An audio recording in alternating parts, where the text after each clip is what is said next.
Hey, what's up, guys? It's Andrew Santowski. I'm back with another UFC prediction video. This time, UFC Fight Night, DeRitter versus Allen. This event goes down today. Prelims will start in 2 hours. Saturday, October 18th, 2025. Prelims begin at 4 p.m. It's going down from Vancouver, Canada.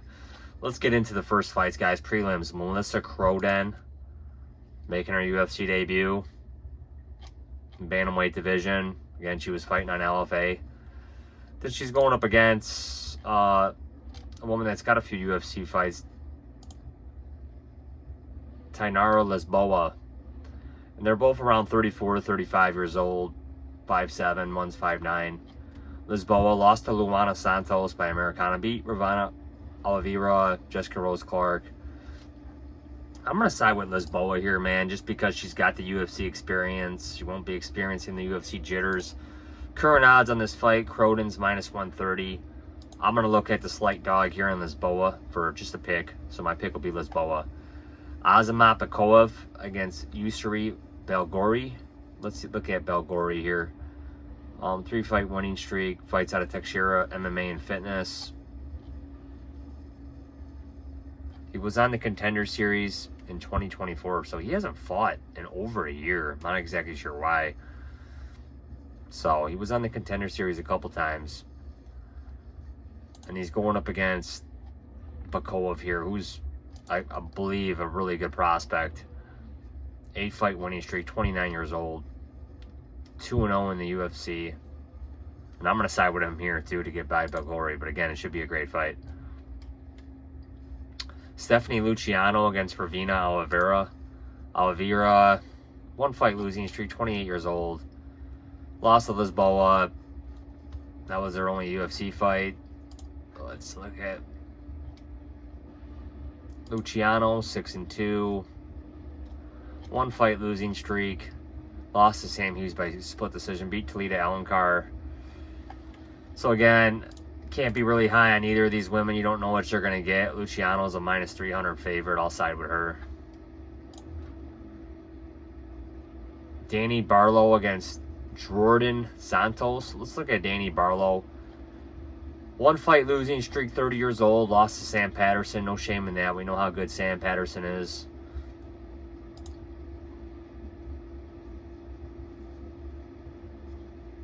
Jordan Santos. 1-fight losing streak, 28 years old. Lost to Ozzy Diaz. That's not good. I'm going to side with Barlow here.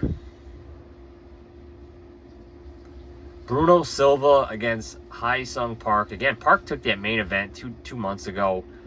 No shame in that. That was a very short notice fight. He was training for a fight, but to step up and fight Tainara like that, no shame in that. He is a seemed like a pretty good prospect, man. Lost to Tainara, beat Carlos Hernandez. But I don't know. I do like him here against Bruno Silva. I don't think the UFC is too high on this guy. 2-fight losing streak, 35 years old. Lost to Joshua Van, lost to Manel Kopp. Again, two really good fighters at the top of the division. But I'm gonna side with Park here. Cody Gibson against Irelang. Irelang, 1-fight losing streak, 32 years old. Lost to Raul Rosas Jr. No shame in that. We know how good Rosas is. Cody Gibson, 1-fight losing streak. Lost to Damon Blackshear. But again, he's a good grappler. Beat Chad Ellinger. Beat Brian Kelleher prior to that. I'm going to side with Cody Gibson here. Again, it's hard to have any real confidence on either fighter here, but I'm going to side with Gibson. Drew Dober against Kyle Prepolek. I thought Prepolek was having some success on the feet against Benoit Saint Denis, but obviously he got taken down, submitted in the second round. No shame in that. We know how good Denise is on the ground. Dober, he's on a 3-fight losing streak. So, how do you trust him at this big price tag? I don't know. I'm going to side with Prepolek here for the upset. He's a +275 dog right now. I'm going to pick Prepolek. Kyle Nelson against Matt Frevola. I think Matt Frevola is done. I mean, just from what I've seen, 35 years old, 2-fight losing streak.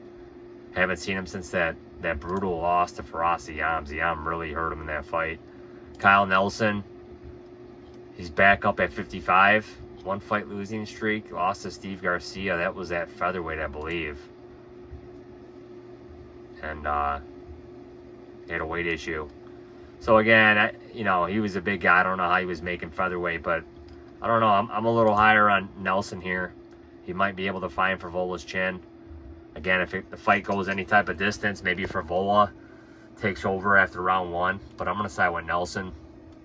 Charles Jourdain against Davey Grant. Davey Grant's been active. He's been fighting. He's been winning. Jourdain, again, I believe this is his second fight at 35. Beat Victor Henry at bantamweight. Grant, he's been winning, man.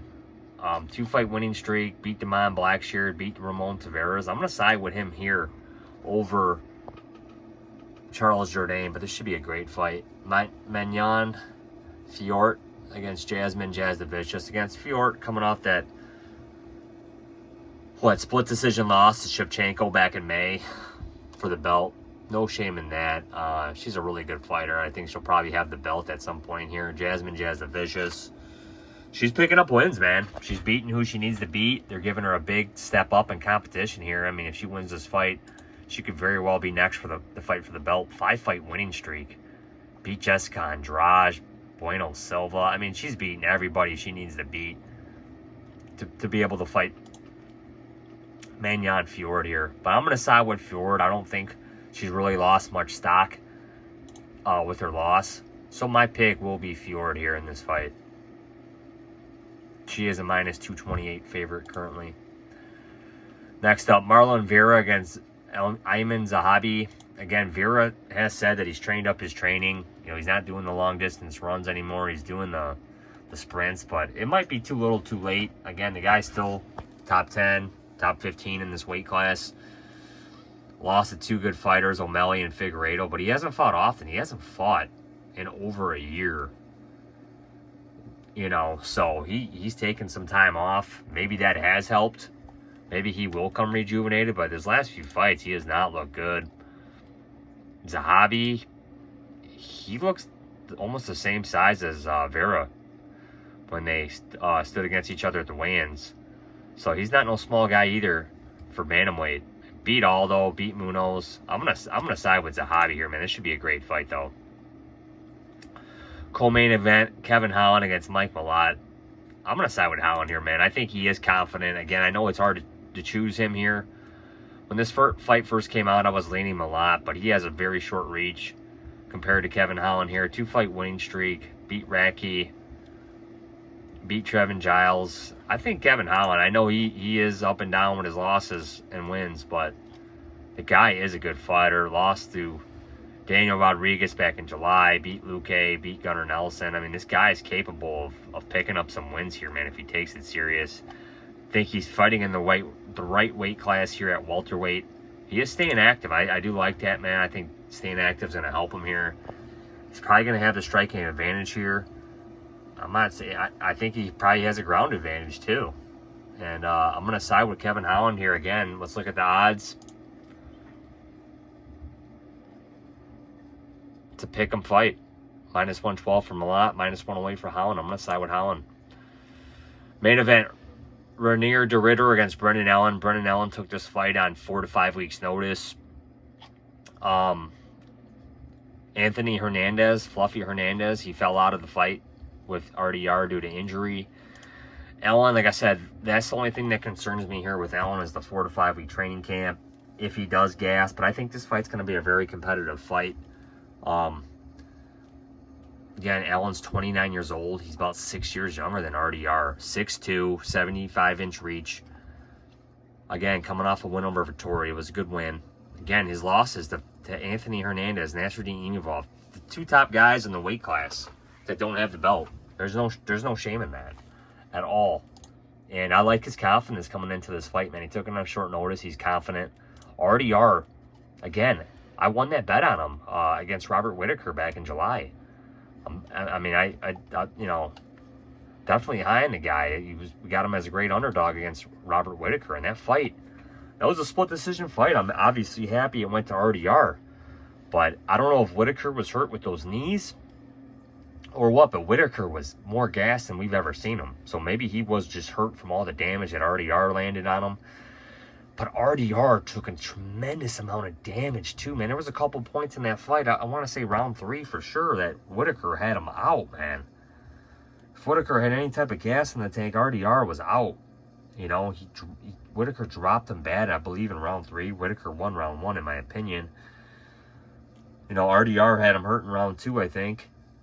And then I think RDR won rounds 4 and 5. But he is no... I mean, just because he went 5 rounds, he did not look like no cardio machine, man. And then, yeah, he is on a 5-fight winning streak. On a 4-fight winning streak in the UFC. He's 4-0 in the UFC. And all those fights have been within the last year. So, he's taken a lot of damage, man. A lot of damage in that Whitaker fight. I think if Allen touches this guy in the chin, I will not be surprised if Allen gets a TKO or even submits him if RDR is really hurt. And like I said, the wins they're genuine wins, but he's taken advantage of some really good opportunities. But Kevin Holland, again, RDR did not kind of look shaky in that fight. I mean, he got him to the ground, but if that fight would have stayed standing, I don't know. He wasn't looking good. That was like a pick 'em fight too. But Kevin Holland he was just really outsized in that fight. The Gerald Meerschaert fight, Meerschaert won round 1, and I think RDR took rounds 2 and 3. I didn't watch the Bo Nickel fight and the Whitaker fight. Like I said, I was on RDR in that spot, but again, it's not the same that's not the same Whitaker either. And I don't know why he was compromised, if it's just age or it was just all the damage, because Whitaker took a tremendous amount of damage in that fight. But I do think this is a very short turnaround for RDR here. Again, he took a tremendous amount of damage against in that Whitaker fight. And I think Allen can expose his chin. I think Allen is game. And if we're looking at the odds, Allen currently at plus 184, RDR minus 220. I got to side with the dog here, and I got to take Brendan Allen to pull off the win. So again, guys, let's get to my picks. Allen, Holland, Zahabi, Fjord, Grant, Nelson, Prepelec, Gibson, Park, Barlow, Luciano, Bikoev, and Lisboa.